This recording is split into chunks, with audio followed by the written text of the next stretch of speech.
What's going on, everybody? Welcome back to the Great Men Podcast with Shane Sams. And I am really excited today because this is definitely one of the greatest men in my life, one of my oldest friends, especially in the entrepreneur world, and a guy I send stupid memes to every freaking day.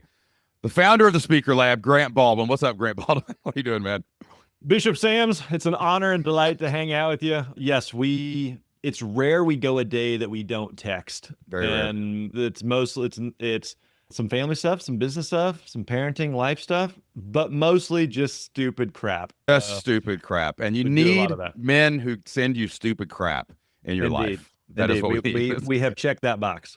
Yeah, I always like looking back and taking stock of our text thread, and I'm like, all right, so I've seen 575,000 memes, 497,000 stupid GIFs. We survived a global pandemic, multiple attempts at World War III, and pondered if we'll survive the alien invasion. And that's really a good life lived. That's it. That's it. I mean, you talk about, great men, having a group of guys that we can talk about the real life stuff like that. Oh, That's yeah. it. No masks, just stupidity. I can definitely say that Grant Baldwin has seen more of my nervous breakdowns than maybe any other human being, except for me looking at myself in the mirror. That's one thing, it's funny. One thing I've always thought about you and I've admired about you is something that I really value in my life. You're really intentional about connecting with people, and not just on a, hey, what's going on? I've got a list of I check in every once in a while, but like, hey, let's do lunch. Like, what's going on? Like hanging out. And that's something I've really valued in my life too, is I like being connected to a lot of guys. Like how has that, you've had a very successful business, you're a very successful speaker, great leader of teams. Like, how has that been a benefit of you? Because I see so many guys out there. I was talking to a family member just this morning about how isolated he felt, how alone he felt.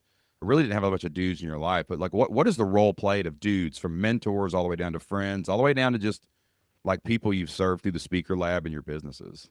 Yeah, I think like on the personal side of it, like we all are, one of the things we kind of joke about is we're all humans just making it up as we go. Anybody that you look up to, you admire, you respect, like I promise you, they have no idea what they're doing either. And whether that, as it relates to being a husband, as it relates to being a dad, as it relates to just, being a business owner, an entrepreneur, an employee, just a human, we're all doing our best. And so I know that, you and I have been fortunate to connect with a couple other guys that the four of us have been very, very close friends for years, where we text daily. And yeah, we definitely goof off quite a bit, but there are moments of just like, hey, I'm really scared about this, or I'm worried about this, or do you guys think about that? Or just having some type of place where you can interact with other guys to just say like, hey, does anybody else feel like this? Like, I'm feeling scared or anxious or worried, or here's this new chapter with my wife or with my kids. And you're looking to just kind of like find that connection of going like, I'm not alone in this, am I? And so Right. I think one of the most valuable things like in our conversations has been the times where one of the guys is kind of like breaks the ice and says, hey, here's something I'm struggling with or dealing with or scared by or anxious about. And, you get a couple other guys who chime in and say, oh, dang, me too. Like, I'm really, really glad I'm not the only one. I'm not alone. So I think there's like absolutely the personal connection of like, we were designed, like from the beginning of time, we were designed to be in relationship and connect with other people. And so there's that side of it on the personal side. And then on the professional side, like at the end of the day, people do business with people they know, like, and trust. And so in whatever business you are in, online, offline, whatever it may be, like you're in the people business, you're in the human to human business. And so being good at like building relationships, keeping relationships, navigating and networking, like those things really, really matter on the professional sense as well, regardless of what you're doing. I love the evolution of our group because it's actually taught me what relationships are for in a lot of ways. Because I think when we all start out, like, when you start out getting married, you go get a marriage counselor to make sure you do premarital counseling or whatever. And then when we all started our business journey, our entrepreneur journey, you're looking for that mastermind and you want to get on the whiteboard and you want to ask each other questions. And I look back at myself back when I was doing that, even when we first met and we were kind of all hanging out trying to figure out what we were going to do with our lives. But like, you're right. I think back then you don't know what you're doing, and you're just Yeah. really looking for someone to tell you to do it. Like, is this Yeah. okay? Am I thinking this through? Have you guys ever done this before? Someone just tell me what to do because I don't know. But like really relationships, especially with dudes, like with men, we never give each other advice really. Like Mhm. sometimes we'll ask for it. Like Brian called me yesterday. We jumped on a call. He just had a question that was very like tactical about some pricing and some stuff Webinars like or that. something. Yeah. Super real quick thing. Just yeah, man, do this. That's what I've done in the past, whatever. But like it's not about that. It's just really about being like you said, seen and heard. Like that's Yeah. the Yeah. most valuable thing ever is just another man that's like you're not the only one going through this, bro. Like Totally. and sometimes you need someone to tell you you're being a little bitch. I'm not Yeah. gonna lie. You need like you also need that. It's like that's not a solution. That's just Yeah. like, dude, do something, man. Come on, man. Totally. What are you talking about right Yeah, now? I think like again, there's probably like a preconceived notion of like as men we're supposed to have this hard, tough, solid exterior that like we don't feel things and we don't deal with the stuff and we everything just bounces off us and like that's just not reality at all. And I think Nope. maybe here's just speculation here. It seems like our parents, like I think of my dad, I don't think he had the kind of relationships. In fact, I know he didn't have the kind of No. relationships, that we had. And so 100%. maybe there's a softening probably isn't the right word, but a kind of I don't know, the tide is shifting to guys just having more of a self-awareness of going like, no, I need to have relationships with other dudes. And that's just healthy. I think Totally. I mentioned in our group chat recently, I heard, I think it was on a podcast, some study recently that was talking about if you were to ask, there were two things they were talking about. One was like, if you were to ask men who their best friend was, a high percentage of them would say their wife. And if you were to ask women who their best friend was, a high percentage of them would say some female girlfriend of theirs, right? And not Yep. their husband, right? And point being is like women are generally better at nurturing and fostering relationships than guys are. But the other thing that was kind of interesting they talked about was they saw that in a couple that have been married for a long time, that when the wife dies first, that the husband either gets remarried very, very quickly, or they, depending on their health, they pass away very, very quickly. Because like men just struggle to live in isolation. Whereas when Yeah. the opposite case of if a husband dies first and the wife is a widow all alone, that the likelihood that she will typically live way longer, even without getting remarried, because she's just got community, she's got network, she's got other people, friends around her that helped her to continue to flourish. So Yeah, man. again, I think point being is like guys, we have to surround ourselves with other guys, and personally, professionally, it's insanely valuable. Yeah. And just being able to be vulnerable. Like, I don't know if I've ever asked you this, but I've talked about this on this podcast before. In 2023, I went insane, guys. Look, like, let me just, I can't tell you how insane I went. There was a lot of factors going on. It was a lot of pressure on me professionally. My schedule was dumb, and I just brutally beat myself into submission. I was also having kind of that midlife identity shifting transformation moment where I didn't want to do anything before. And I literally like fell apart. And like I'm talking depression, horrible anxiety every morning. It was like my body completely betrayed me. I know now that it was because I needed to be on testosterone, I needed to take care of my body, I needed to lose weight. There was a lot of health things physically, but it was also that. And like I definitely dumped a little bit. I was just like, guys, I'm feeling the same. Guys, I'm feeling crazy. Like, what was that like to see a friend of yours going through that? I'm a little older than you guys too, so I think I'm sure it's fun for you to watch my body fall apart, so you guys can prepare better in the So future. this is what's coming. No, I mean it was definitely, yeah, and I mean it was exactly what you described, and it was not. I think that the positive thing about that was when guys are going through some type of crisis like that, whatever it may be, and we've all, and our kind of group chat, our group of guys, like we've all had various forms of this, and sometimes it's easy. I think the default for most guys is to go into like isolation and hiding, and like they just check out and we don't hear anything from them, and we're trying to follow up with them, and we're just like, are you alive? Are you like, what's going on over there? Blink You know, twice if you're still there. yeah, on your side of the screen, what's happening? I think the positive thing for you in that situation was you did really lean in, and so you were texting us. We're all texting daily anyway, but you were being very transparent of just like, hey, guys, today I feel like crap, and this Yeah. anxiety is crippling, and I'm dealing with some, some major stuff, and so yeah, I think it was a bit of like obvious concern, and then like I think the longer it went, the more it was just like, wow, this is really serious. I mean, I'm sure you've talked about, like, you ended up in the hospital for a bit, and Totally. It I was like remember like, 7 months. It was like 7 months of, and maybe some guys out there have felt this before, but like it was like I was being controlled by a remote control from outside of my body. You know what I'm saying? Like I couldn't function, and unless it was certain tasks. Like the weirdest thing I look back on is somehow I was still able to go and get on stages and speak. yeah, Like yeah, I don't know why my brain about 20 minutes before I would go on stage would just click, and I would be able to go out there and do my craft and then walk off stage and do it. But every other minute of waking hours, except for about 30 minutes before bed, was just total brain pattern hijacking. And I've unpacked this a lot in the last 2 years, so I understand why. I understand what it was, but it's just totally uncontrollable. But I will say this: just having a place to not complain. I tried to move away from the complaining after 3 or 4 months because I felt myself just emotional offloading, right? But just being like, hey, dude, I'm screwed up. And then even one day you just flew up here and we just kind of hung out. You know what I'm saying? And we just hung out for a little while. It was almost just like knowing that someone got it and knowing that someone was willing to show up in a text thread for lunch, whatever.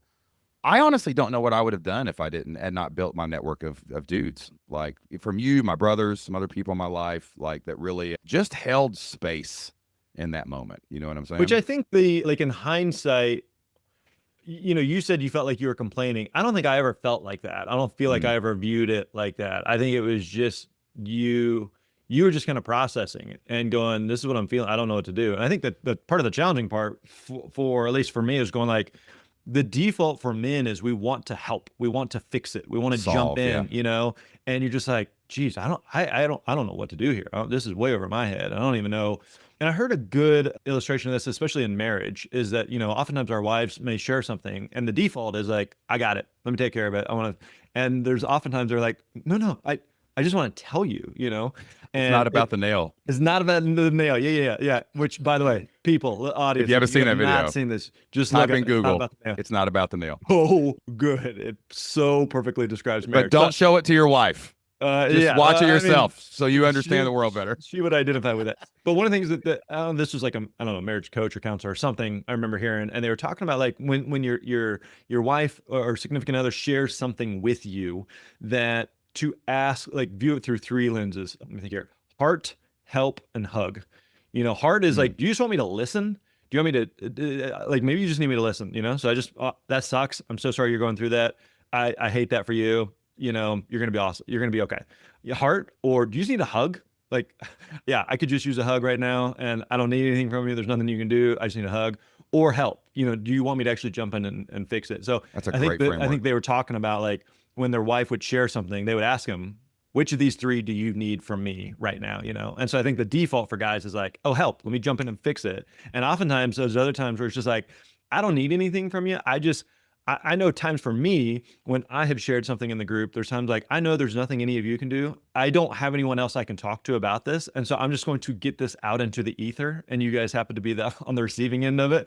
And so I just want to like, it's in some ways it feels better that like, man, someone else, this thing that I'm carrying, someone else knows about and they Yeah, care about totally. me, even if, again, like they can't do a dang thing about it, but I just know, all right, I'm not alone. They're with me in this. They support me. They love me. They believe in me. It's going to be okay. Like that is meaningful. I love that. I love frameworks and alliteration. That's my Yeah. jam. Heart Yeah. help. I learned this in entrepreneur world is when a business person's coming, it's like listener advice and a leadership thing like with your team Yeah. or whatever, right? And then I heard it said the other day, support or solve. Like, Yeah. what do you want me to do? And like, it's, I think that's probably the biggest thing with dudes or with anybody is what do you need right now? Yeah. Like there's no solution to this, bro. Like Yeah. some Yeah. things can't be solved right now. But you still feel this way, dude. So that sucks. Like, Hmm. so how do we get to the place where we can support each other? And also too, like the world is so connected now, man, with all like we're on Zoom right now. We text every day. But like we're together like 2, 3 times a year. We're in the same place hanging out. Yeah. But that's really important too, is I think an anchor to physical reality that we've lost a lot.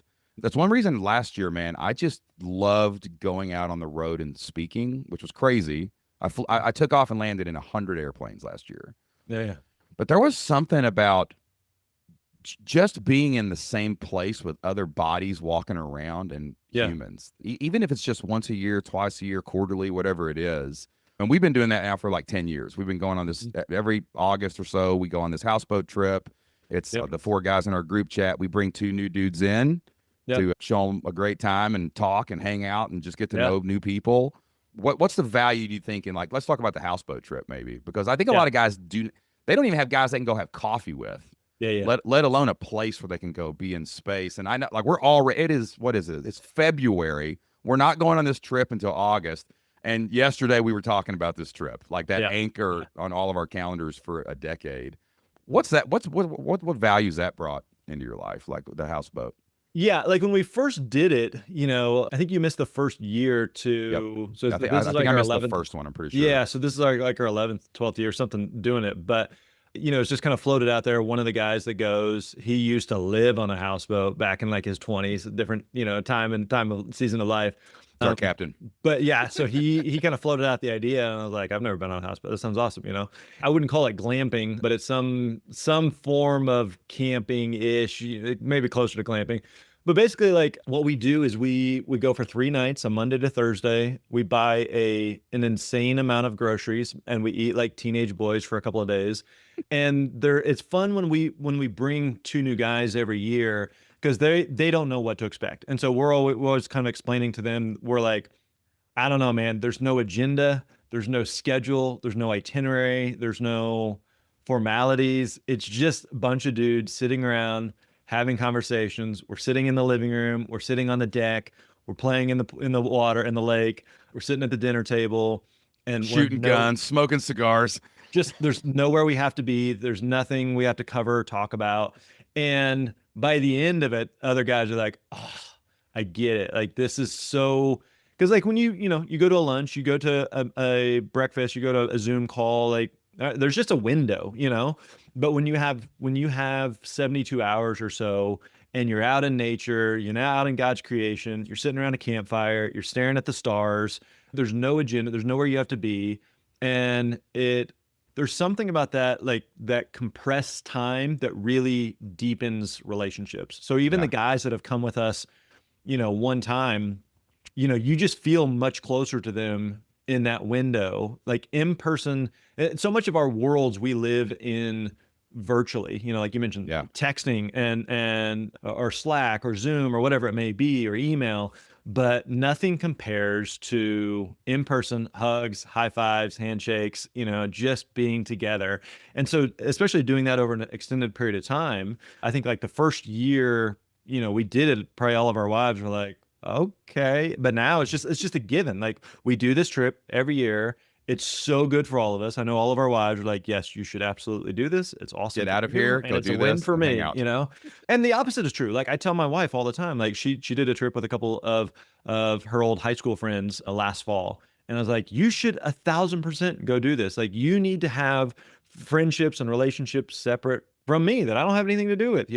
And so like that's a good thing. That's a healthy thing for me to have, guy friends, for her to have girlfriends, for us to have couple friends. But yeah, the houseboat has been it just deepens our relationships with each other more so than just about anything else. Also, too, like I'll tell you, my favorite moment every year is well, there's a couple things that lead up to it. One, I've been really digging into this kind of a philosophy that I've really adopted probably in the last year.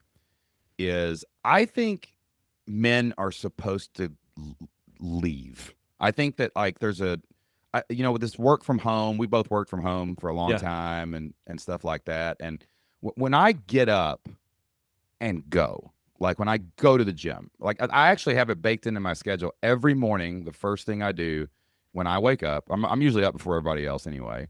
Hmm. I put shoes on. Sometimes I'll wear my robe. I'll just get in the car and I will go to this gas station that's 1 mile away. I'll buy a drink. I'll talk to the lady. Hey, morning. What's going on? You know what I mean? And it like there's something about just getting up and going that just, my day automatically starts. It's like I can't Yeah. not start the day. Yeah. But like I love getting in my truck and driving to the lake. And just that settling of being totally Yeah. alone and knowing there's nothing coming and the next 3 days are good. But then even when we get there, we've all got the things, the momentum from all the shit in our life that's coming through our heads. And we get there, we got to unload the thing, we got to load up the deal. That's cool too because we're just working together to get all the crap on the Totally. boat. Yep. And like the first day is kind of like, boom, what's going on? What's happening? Boom, what's going on? What's going on? I got a lot going on, man. I'd love to talk about this weekend, whatever. But there's this point on like day 2 where you've kind of said a few things you kind of was on your mind. And I don't know what it is that clicks. Maybe it's just being out in nature. Maybe it's because we barely have any cell phone service. Yeah. But there's this point where I'm just like, oh, there's nothing to do. Like the world's not going to end. I'm Yeah. just here. I don't have to even say words to these knuckleheads for right Yeah. now. Like I can just sit here and look at water. And Yeah. that click, man, of getting up and going on the journey to get there, doing the work to get the boat ready, sitting down and just bullshitting for a minute. And then all of a sudden you're just like sitting on the back of the boat or taking a dump or whatever it is. Man. You're just like, I'm on a boat. This is amazing. Yeah. What's going on? And that seems to be what unlocks it every year, especially that night on night 2. We're sitting around smoking a cigar. We've had a good dinner. That's when things just unlock that's real. It's not like, hey, what's this tactical thing? What do you guys think I should do in my business? I'll mastermind. I've got 30 minutes in the hot seat. It's Yeah. just like, guys, I've been really sad lately. Or, dude, Yeah. I've been just feeling great. Like, Yeah. just that clicks for me. And I don't think that there's anywhere in my life on the whole calendar other than events like that, because I do some other kind of like retreats in my, about quarterly, I go on a retreat of some kind. That's when it clicks, man, is when there's just, all that other stuff is just made up. We Hmm. just brought that with us and it doesn't have to be fixed right now. Yeah. You know what I'm saying? You know that Totally. click, Yeah. Like, that moment? especially like you mentioned, like sitting around the campfire, because where we go to this lake that's kind of on the state line between Kentucky and Tennessee. And it's just out in the middle of nowhere. And so I think that one of the cool things that we see every year is getting out in that type of environment. You get away from a lot of the light pollution of major metro areas, and the stars are just insane. It's And so I insane. think that's just a highlight for all of us is you sit around a campfire, there's no agenda. Everybody's smoking a cigar. The thing about I smoke cigars once a year, and it's on that trend. I don't know That that is from my corruption. I so am the cigar dealer. I've even the other day there's someone who asked me, they're like, "Hey, I got some good cigars. You want one?" I was like, "Nah, I just once a year on the houseboat." But the thing about a cigar is you can't go through it fast. It Like shuts men up so fast, dude. it's so slow. I've never smoked a cigarette in my life. I don't know anything about that world. But this once a year on the houseboat, a cigar by sitting by the fire, looking at the clearest sky you can imagine. It's just such a peaceful experience. One other thing I heard recently, I think maybe I heard this on a podcast. They were talking about like what are some of the common factors? I think it was in like people's happiness. And they just did this study of happiness and people who are like around the world, various parts of the world, various socioeconomic, classes and that sort of thing. And they found that one of the most common factors in a high level of happiness is people of where they live and operate, that they have a view of water. Not that they're Mm, on a lakefront or beachfront or oceanfront or anything like that. They have a view of the water. And so I think there's something like living on the water for a couple of days, sitting, on the shore with a campfire as like tiny little waves kind of just wash yeah, ashore and man. you just hearing the water and there's just a peacefulness to it. So I think like that's an element. If we went and, rented a hotel in a city for a couple of days, like it'd be Yeah, fine, it'd be but fine. there's something about like being out of nature, being on the water, looking at the stars, sitting around a campfire on a shore that is just also like very peaceful and tranquil in and of itself. I'm a big believer in investing in other things too. Like we've both done masterminds. We've both Hmm. went to like 3-day intensives and like all of that stuff. But it's kind of crazy thinking back of like a decade of these retreats. Yeah. And like I can legitimately point back to that houseboat as laid back as it is, and we're not really doing anything. And I don't even know if we even actually solve anything while we're Right. there. But I always point back to that as like moments of great courage to transition into something else. Like when I first went on the houseboat, we had just sold elementarylibrarian.com. Mhm. Flipped Lifestyle was just starting to get momentum. And I remember going on that trip and coming back and just being really encouraged. And the next year was like very successful. I remember when I decided to partner with Life Surge and go into that. And Mhm. it Yeah. wasn't even like laying it out like pros, cons, anything else. It was more like, I think I'm going to do this. And it's that right there. Like Speaker Lab was born basically on a boat like that. Yeah, like it kind of the Yeah. first iteration Sure. of that like came down on that. But like, man, it's like it's crazy to have an anchor where you can see where things tilted. You know what I'm Yeah. saying? Yeah. No, like there's also, I think, one common theme in every year as we think back is every year, regardless of what each of us bring to the table in terms of like the stresses, the frustrations, the disappointments, the worries, the anxieties within business, within marriage, within kids, or whatever that, I think there's also a lot of sitting around reflecting and going like, man, life is really, really good. And we are Totally, really, bro. really blessed. And man, we have so much to be grateful for. And there's just like a spirit of gratitude amongst all of us. And you get around, other guys and you just realize like, wow, like life is really good, regardless of like the years, the moments, the seasons that are just I have a friend who always says like you're either kicking ass or getting your ass kicked. And there's Totally. times where we've all come into the houseboat having one or two of those things experience. But there's still like a sense of even when you're getting your ass kicked where you feel like, man, I feel alive. I feel great. I'm glad that I can experience this. And it's good to like again go through that with other dudes. It's a incredibly, rewarding. One thing I learned from a really great coach one time was like no matter what's happening in life, you just have to stop and say, we get to do this. Yeah, yeah. Like when things are bad, like it's a really challenging situation, like you realize like, yeah, I'm still out of the 100 billion humans that have ever lived in the 0.001th percentile of being okay. Yeah, yeah. Like there's no saber-tooth tiger trying to eat me. Yeah. Like I'm no one's going to starve to death in America. Yeah. Like it doesn't matter. And like but having that it's a good device for when things are going challenging. Like Mm. I get to do this. Let's go.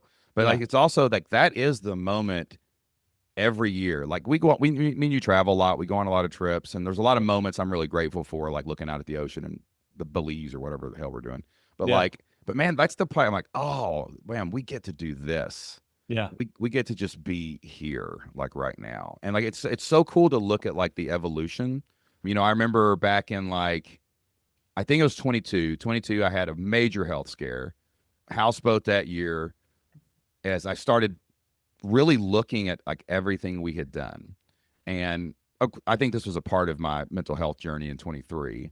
But I was like, I don't want to do certain things anymore. And that really scared the hell out of me because I think when you started the Speaker Lab, when I started Flip Lifestyle, Brian starts his company, Joe starts it, whoever starts their company, whatever. I think there's an innate thing in our brain baked into, oh, that's what I'm gonna do for the next 30 years. Yeah. Yeah. And then twice in my career, elementarylibrary.com, we had a gravy train. I mean, that thing was printing money. PDFs is all that was going out. No Hmm. overhead, almost no team. When I built my seminar company and it really took off, most money I'd Yeah. ever made in a single year. Went hard on that. Flipped lifestyle, even, dude. Like, there was a moment when I finished my book, when I wrote Earn More, Live More. When I wrote that, something happened in me. Like, and I just said, oh, wait, I just wrote the book that closed the chapter on that. And that scared the living hell out of me because my entire identity for 10 years, dude, has been Shane Sams, the inspirational, motivational guy on stage, the country guy that him and his wife made it, man, whatever. Yeah. And that's a real stepping into a complete unknown to me because I thought we would just do that for 30 years. We just follow the Totally. thing and everything would be fine. And Like, you've been in business now for about the same, like, are you feeling any of that right now? Like, you know what Yeah, I'm saying? 100%. Like, I think several thoughts come to mind. One was going back to the houseboat for a second. The past year, we had a guy on the houseboat, and he had a business that was real successful in the online space, was generating millions and millions of revenue, and then they ran into some issues, and ultimately the business closed down. And one of the things I remember him saying was, when things were growing and they were just humming along, he's like, we bought into the lie that it was always going to be like this. Yes. And that really resonated with me because with the Speaker Lab, we've had years and years and years of just year after year after year growth. We hit the Inc. 5000 list of the fastest growing companies 5 consecutive years. So we've had a nice run. And then I would say in 23, we kind of peaked. 24 was flat. 25 was down a little bit. And so it was just kind of like, oh, so it's not always going to be up and to the right. And then there was another conversation I had, a different mastermind trip I was on, and a guy had just, I was talking with two other guys. One guy was like, he's building a SaaS company. It's a very successful SaaS company. And he was like, this is my life's work. I want to do this forever. And then the other guy had just sold a business for over $100 million. And he was talking about the guy that had sold, just basically said, like, every business has a shelf life. And so the idea that I'm going to build something and I'm going to do that for the rest of my life is just not realistic in most cases. Now, there are like enduring companies that make it decades and generations, and that's fine. But that's just not the reality for most businesses. Not the And norm at so, all. and I think also like from a career standpoint, like I think even, as both of our kids are teenagers, they're starting to think about like, what are they going to do with their careers? What are they going to do after they graduate? I think it's been helpful to talk to our girls, my girls, and say like, hey, the reality is like, you're probably going to do a variety of different things over the course of your career. And so I went to Bible college and was a youth pastor for a little while, and I haven't been in ministry in 20 years. I'm still involved in my local church. I help serve there just as a volunteer, but I haven't done like traditional ministry in decades. And so that evolved into a career in the speaking industry. And one of the things that was kind of interesting was I was a full-time speaker for about 7, 8 years or something, and was doing like 60, 70 gigs a year on the road all the time and loved it. It was great. But I also didn't feel like this was my life's work. Like this is the only thing I could ever do. So that kind of evolved into a training business, teaching other people about the business of speaking. How do you find and book gigs? And that being said, like I haven't done a keynote in 5, 6 years. Mm. And I sleep just fine. Like it's never felt like this is the only thing I could ever do. And so even within the Speaker Lab, yeah, I talked with my wife about this a couple months ago, and she was saying like, she's like, hey, I could see you doing the Speaker Lab for another maybe a year or two, and then I could see you doing something different. And I was Mm. like, yeah, that resonates. That checks out. Because my identity is not as within the speaking industry. My identity is not as a CEO or a founder. This is a Yeah. season of my life that I'm incredibly grateful for. That's been awesome. But also like I would be naive to think that this is who I am, or that I've peaked, and that this is the only thing I could ever do in life. And therefore I'm stuck or trapped and I have no other options. Like I don't feel like that at all. Like I could walk away from the Speaker Lab tomorrow, do something completely unrelated to the speaking industry, and be just fine and Yeah. sleep just fine at night. And so, yeah, I certainly resonate with that. That I think it's far too easy for entrepreneurs, especially men, to tie their identity, their self-worth, who they are as a person, So hard, dude. to their business, to the success, to the P&L, to the numbers, when like that doesn't and shouldn't define who you are as a man, as a husband, as a father.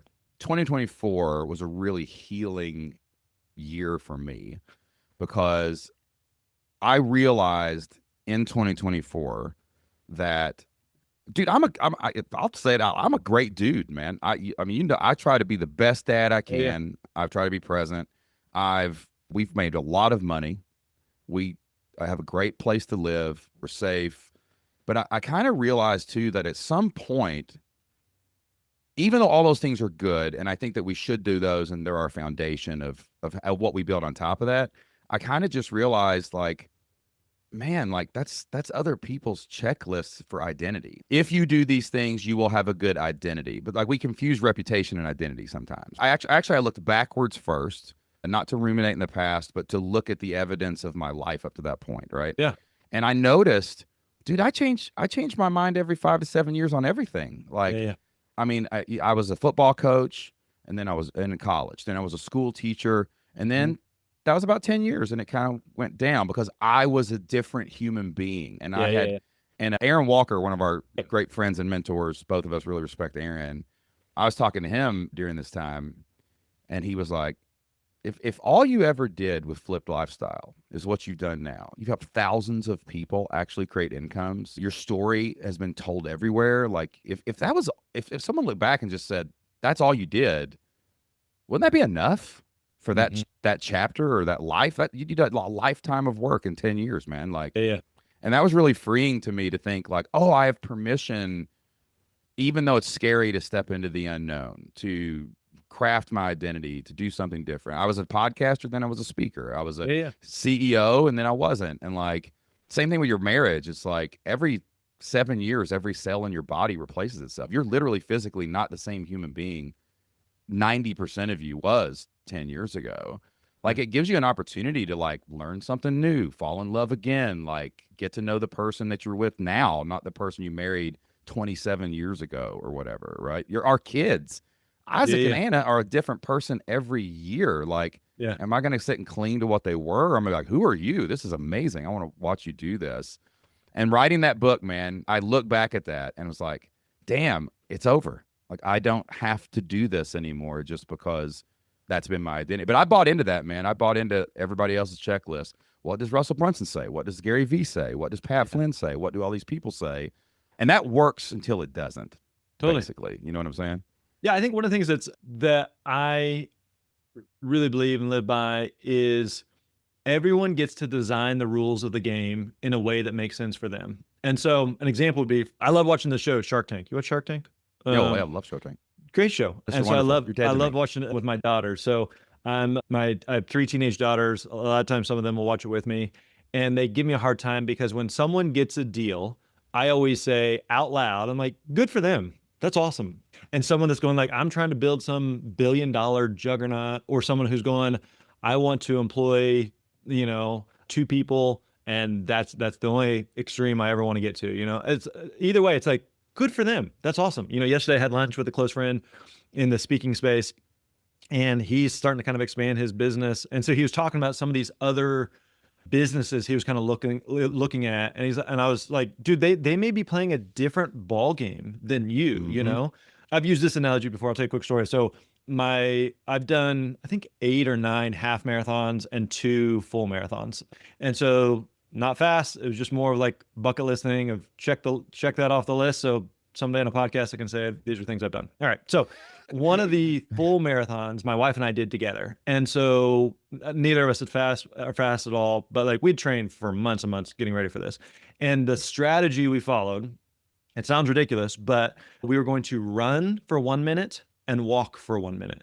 And we were going to do that for 26 miles. Mm. And so that's the way we would train. And the point of it is like by the end, you're not like just defeated, and it's breaking it up, the whole time. Well, all of our training, we did that. It was great. And you get to the starting line of a race, there's thousands of people there. And there's just the adrenaline, the excitement of, holy crap, this is it. We're doing it, And you are 1 minute into the race and you're like, time to walk, and everyone's moving by you. And you're just like, I feel like we should be running, because Right. we got a long way to go, and we are 1 minute in and we're already walking. But I remember just like, no, they're playing a totally different game, a Yes. totally different thing. That guy up there, he's trying to win the whole thing. And this lady, she's just trying not to die. And that person, like everyone's playing a different game with different set of rules in a way of like what makes sense to them. And so I think that's freeing and liberating, that like you get to design the rules to the game in a way that makes sense for you. When I was sitting at this dinner with these 2 buddies, and one was saying he just sold a business for 100 million, and one guy who's like he wants to build some billion-dollar enterprise. Both of them, I look at them and be like, good for you guys. That's awesome. Like That's the awesome. world needs people like you. That's great. the Elon Musk of the world, like, wanting to put people on Mars. Good for you, man. That's awesome. I have zero desire to do that or drive to do that or inspiration to do I'm that. not sleeping under my desk in a factory. Not at all. But I'm That's glad not those my people thing. exist. Good for you, man. Good for you. And so I think the point being is just like reflect and decide what winning looks like for you and what success looks like for you, and design the rules of the game in a way that that makes sense for you and not based on what society thinks or what someone else says, but for you that you go like, yeah, this resonates of what I want my life to look like. Yeah. On that note, we're both in our 40s. We're both on the back nine. Let's be realistic. Yeah, I yeah, mean, yeah, life expectancy for dudes is like 75. That means really midlife is 38. yeah, Let's be yeah. honest, but you know what I'm Pretty saying? wild. Like, Yeah, I think about that a lot. And I try to give my past self, like the constellations of crazy people in my brain that made Shane in, every year, whatever it yeah, was. Give you a lot of credit, dude. You did what you said you were going to do. You did, what you wanted. You're making some things happen. You give yourself some credit. But there is, I think the hesitation for most men is like, man, I should have had this figured out by now. You know what I'm saying? I should have known exactly what winning looked like. But even that changes every like, I think that's yeah, what I'm trying to adopt now is, oh, dude, let's do something for 3 or 4 years. We'll do yeah, something different and figure it out. Like, but there's a pressure like on us, I think, in this part of our life that, you know what I'm saying? Like, so when you think about, maybe doing something like I did, where you shut down something that yeah. was working. People cannot fathom that either. By the way, Totally. it is a total mind screw to anyone in my life that doesn't have a business. When they're like, they see you doing well, and I'm like, Hmm. yeah, I'm not gonna do that anymore. And they're like, wait, what did you just say out loud? Like, why would you Yeah, not do that? Even with friends, because we get into these, we're keeping score. We're trying to. This makes money, man. What are you doing? Like, you don't want to be dangerous, but at the same yeah, time, it's a risk. Like, what are you doing right now thinking about the next 3 years or so? You know what I'm yeah, saying? Like, how do you come up with that winning scorecard of what you really want? Also, too, this is weighing on me a little bit. One of my things for this year, one of my goals in 26 is, this sounds insane. I'm just going to say it out loud. I want to make less money because I know what it takes to make the money I've made in the past. yeah, And it's like, I want to make less, because if that's my goal, yeah. I know it'll automatically make me work a little less and have a little more peace. And that's not my Hmm. goal forever, maybe, right? Yeah, I don't have to make the most. I just got to make a lot. You know what I'm saying? yeah, But like I've been thinking about that, like giving myself permission to think totally differently about my goals to design that next chapter. Like what's your thought process now as you're kind of just thinking about, man, I could do something different in the future, yeah, like to set yeah. those goals for yourself. Yeah, I have given it some thought, and I think there's two parts of the equation. So there's kind of the internal and the external. And what I mean by that is, from an internal standpoint, what are the things that I'm good at? What are the things that I enjoy? What are the things, and just kind of that Venn diagram there of what exists in me, of going, that sounds like a fun game to play. Like I heard a friend he gave me some really good advice years ago. He said, you want to regularly find things where the challenge exceeds the skill set. I love that The quote you challenge said. exceeds Yeah. the skill set. Meaning, like, when you and I first stood on stage to give a talk, we felt like we were way over our head. Holy crap, this is not Totally. going to go well. But you get off stage, you're like, that was amazing. I can't wait to do it again, right? And what happens is, over time, it flips, and the skill set exceeds the challenge. Like, you and I could both stand on stage. We could go through the motions, we could be bored, but we could still crush it because we've just done it a lot. And so you have to regularly find things where you're like, I'm kind of in over my head, but in a good way. And it's like playing, like, if you play the same level of a video game over and over and over, and you just keep beating it, like, it's just boring. You want to start playing a different level that is going like, okay, I've never played this level before, but this is fun. Okay, I'm starting to figure it out. That's why people love things like golf, is because you can't perfect it. You can never Yeah. win. Like, each day you're just like, dang, I got it. Okay, let's try this stupid game, but I hit that one shot. Maybe Right. tomorrow I can hit two of them. And so it keeps you coming back for more. And so there's the internal part of like, what am I drawn to and intrigued by? And then there's the external part of like, what an opportunity. Where are there tailwinds? Where are there natural waves that are occurring that make sense for me to ride? I don't want to, if I'm doing something, and certainly entrepreneurial, I don't want to be fighting and trying to I don't want to play it in unintentionally on hard mode. Yeah. I'm not trying to prove something to anyone. Like, where are there opportunities? So, for example, when I was speaking full time years ago, I had people who were asking me like, hey, I want to be a speaker. How do I do that? And I had people ask me that all the time. And when I wanted to get into the business, I was asking other people that, because at the time, 20 years ago, there were no podcasts, courses, coaches, trainings, no books. There's nothing on like, how do you book gigs? And Sure. then after I did it for several years, people were asking me, I was like, this doesn't exist. And at the time, this would have been like 2014, 15. I noticed podcasts are starting to pop, courses, online stuff, webinars are starting to happen. I was like, maybe there's something here to teach people this thing I wish I had. So we started teaching, coaching around that. And that just really took off. And so I think for the past 10 years, we've really ridden the wave of opportunity that has Yeah. existed, that also lends itself well to my skill set and desire. That said, I also feel like that wave is calming down significantly, and I think that things like AI and just the noise and competition within the online space and in the coaching guru world is 100%. way more competitive and way noisier, So I think like it is considerably more difficult today than it was 10 years ago starting. So that said, I'm also kind of like perusing the landscape of going like, okay, where are there tailwinds? Where is that shifting to? Somewhere there's And tailwinds. how can you take you take all the things you learned at the last level with you? It's not like Yeah, you're yeah. leaving anything behind. Correct. You're just going to apply them. It's like going from Mario to Sonic. It's still moving left to right, Yeah, but yeah. there's something different about it. It's just something you're doing differently, you know?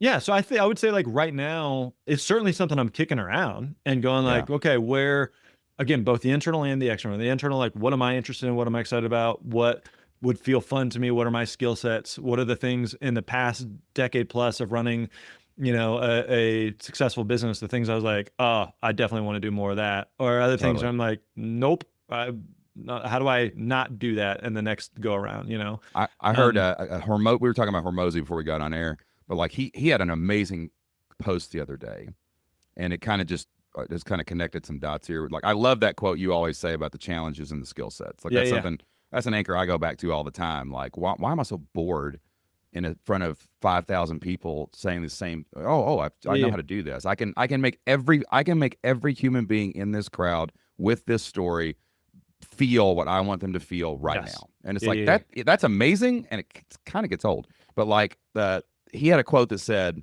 "People say follow your passions." But the original word passion means something you're willing to suffer over. Mm-hmm. And I think that's a trap. Like I've been, people have been telling me that lately as I've been, just kind of doing some different things. Like, what are you passionate about? What are you passionate about? I'm like, I just want a challenge that exceeds the skill set and is fun Yeah. and serves people. I don't know if there's anything other than my wife and children I'm willing to suffer over and Yeah, martyr yeah, yeah. myself and do Correct. that. But when you're young in the business, or you're getting into business, you have this energy, you have this enthusiasm, you kind of take that on. And I think that's where I am. I think from a wisdom perspective, that's where I am. Like, I want a challenge that exceeds the skill set that really helps people with all the gifts, talents, skills that I've earned up to this point in my life. I want people to be able to tap into that if they Yeah. want to, but I'm not willing to suffer over that, which is where I came up with Right. my kind of anti goal of I want to make less than last year. Yeah, yeah, And if yeah. I do that, I will probably pick something that's challenge. I still know what I need to make and what I want my life to look like, but it's not this endless game of I'm going to work 90 hours a week passionately about the next thing and build the thing. Nah, I'm tired. I don't want to do that right now. Now, in 3 years, we may be sitting on a houseboat going, dude, I've got this thing and I am going to grind for 90 hours on this because I Yeah. think it's amazing. Well, I think But right now, I don't want to. there's also a lot of like Stephen Covey talks about a beginning with the end in mind of figuring out again what's the game you're playing, what's the outcome you're trying to get to, and reverse engineering and making sure that the path that you are on will get you there. So I live in Nashville, you live in Eastern Kentucky, and so if I'm coming to see you and I know okay I am in Nashville, I know where I'm starting and I know where I'm going to. If I start traveling west, it doesn't matter like what my intentions are, what my hopes and dreams are. Like I'll never get to the destination that I'm trying to get to, right? And so it's kind of like if someone said, I want to be, a world famous athlete, then and you have the skill set to actually do that, trying to do that in something like pickleball is going to be really hard, versus if you said, no, like I'm really great at soccer and it's, the international sport and, that's my path. Like, so the idea of like game selection, I've heard it described that way, of game selection, of like picking a game that helps you to get to the outcome that you actually want to get to. If you want to be a Yeah. billion-dollar company, that's fine, but that is also going to eliminate a lot of the potential paths that could get Yeah. you there. There's only going to be a handful of things, markets, opportunities, industries that actually like have that chance, So I think like game selection, of making sure again that the path that you're on can actually get you to the destination that you're trying to make it to. Yeah. Well, last question. We'll wrap this up. We could talk all day though. This is great. I'm just sitting here. My brain is like noodling on all the just the crazy changes in life, and oh man, it's ridiculous. I hope we're in a simulation. I really do. Like I hope when we get there that there's going to be another simulation. Like, hey, we call it heaven, and God's like, whoever started the game is just like, that was awesome, dude. I can't believe you did that. You know what I'm saying? Yeah. like, Let's run but it like, back. and I also want to like give some encouragement to anybody. Here's this. Grant and I are going. We're saying things, kind of conclusions that we've come up with over process. I mean, this has been a year or two journey for me to get to this place of peace. I know you've been thinking about a lot of different things and doing stuff like that. As you get to this point where you're like, okay, I'm gonna pick a new game, maybe do some other things, maybe I'm gonna change what's going on here. Like, what was the biggest mind screw that you had to like get over when you first started because I think realizing we need to transition, or we want to transition here at this part of our journey, it's way different than when I had a 9 to 5 job and I wanted to transition to an entrepreneur. There was just different reasons for that. It was like there was different mental games, like, can I do this? I wonder if I'm doing this. On the other side of it, you're like, I've done a lot of things. I know I can do it, but like there's still some mind screw that happens in your head. Is there anything like any of that come up recently? Just that internal, like you said, that internal, like, am I crazy for doing this? Like, how do you get to Yeah. peace when you're about to make a huge change? And also that affects when we make decisions as the men in our household, and our wives are amazing women that can quite frankly survive without us. Probably we need them more than they need us. But Yes. like when I make a decision, like I want to work less, I want to make less money, I don't want to travel 100 days a year, I don't want to do that, there is a ripple effect that also goes through them and the kids. And Totally. don't know, like what's some of that mind screw you've had to get to this, like you a place of peace, really, Yeah, I think with that change. a few things, like you mentioned, like our wives, both of us deeply value our wives, our relationship with our spouses. I think also our relationships with other great men. And so you mentioned, not only our group of just kind of peers, but also you mentioned like an Aaron Walker, a guy who's 20 years older than both of us, that we look up to, admire, respect, that he's the kind of father figure we both want to be like when we grow up. Totally. So I think like conversations with those type of people, conversation with your spouse. I think the hardest part, like I'm thinking about, for example, if I go back to, I went to Bible college, I was a youth pastor, I did that for like a year and a half, 2 years, and then decided I want to be a speaker. And I went through like this, I don't even know that I'd call it an identity crisis, but just going like, I 24 months ago, I just finished going to college for this thing. And now I want to do something totally unrelated to it. And Nobody tells you that going into college, do yeah, they? at Oh the no, this is time, gonna do forever. Sheila was 5 months pregnant with our first child. We'd only been married a few years. It's not like we had some big nest egg or, savings. And so I look back on that period where we left that job as a youth pastor. And then for like a couple months, felt like I was just wandering in the desert. I was working kind of just some odd jobs just to make ends meet. Sheila gave birth to our now 19-year-old kid, almost 20. Yeah. Crazy. But at the time, it was incredibly, incredibly difficult of just going like, what am I doing? But I still look back on that season as one of the best, most pivotal moments in life that just caused me to figure out like, what do I want to do with my life? What do I want to be when I grow up? As a 20-something kid, or as a mid 40s something man now. And so I think that I think the hardest part is just making the decision and just and saying, this is the decision, this is the path that I'm going on. And there's a lot of unknowns and a lot of question marks, and we'll figure it out. It's kind of Totally. like, it's like getting married, like when we both stood at the altar with our wives of just like, okay, there's a whole lot of unknowns here of what our relationship and our marriage is going to look like for the hope, God willing, the next several decades. But I am making the decision and the commitment that like thick and thin, we're in this. We're here, jumping out of the plane, baby. Let's go. do this. That there's 1,000 unknown questions I've got, but I'm here. I'm in this. I've made the decision and the commitment. This is the path forward, you know? So I think Nice. that's kind of I think that's the hard part is just going, okay, I don't have all the answers, but like, this is the decision. This is the path that I'm going to take. So interesting. Like just raising kids. It's just because they're just really little mirrors, and you really see those microcosm of things in their eyes. You know what I'm Sure. saying? Like, and it so relates to everything you're doing now. And Isaac was we were down in Florida going to Disney. He stayed it back, and he's been for the last couple of weeks. Apparently, is dating this little girl. Like, you know, I don't. They tell us what's going on, but I don't really pry. He's doing his thing. He's figuring it out. Totally. And he calls us, and we're in the car, and he was like, "Dad, man, she's hot, she's beautiful, she's cool, there's nothing wrong with her." You know what I'm saying? He's just like, "I'm Yeah. just not feeling it, man." And like, Yeah. but then Isaac, but he's playing back. He had this girlfriend for about a while back, and that ended terribly. And he fumbled he fumbled the landing, and like she was mad at him for 6 months and Yeah. staring daggers at him. All this other stuff happened, Oh right? yeah. So just normal stuff. And he was really stuck in that decision point. Yeah. And I tell my kids this all the time, mostly because I'm talking to myself to remind myself, it doesn't matter what you do. It only matters that you do. Yeah. Once you do something, something will happen, and then you'll feel a lot better.